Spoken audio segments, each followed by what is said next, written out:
আমরা প্রতিদিন যেসব গাছকে অবহেলা করি, আগাছা ভেবে অপেক্ষা করি, জানেন কি তার মধ্যে লুকিয়ে থাকে অবিশ্বাস্য উপকারিতা। তেমনই এক গাছ হাতিসুর। আজ বলবো তেমনই এক গাছের কথা, হাতিসুর। গ্রামে রাস্তার পাশে পরিত্যক্ত জমিতে অবলীলায় জন্ম নেয় এই সাধারণ গাছ।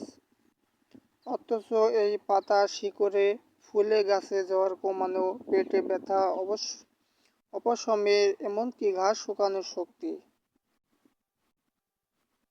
আমাদের গ্রামে আগে জ্বর হলে বড়রা হাতিসুর পাতা সিদ্ধ করে খাওয়াতেন।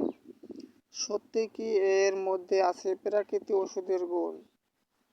আয়ুর্বেদিক চিকিৎসা শতাব্দীর পর শতাব্দী ধরে এই গাছে ব্যবহার হয়ে আসছে।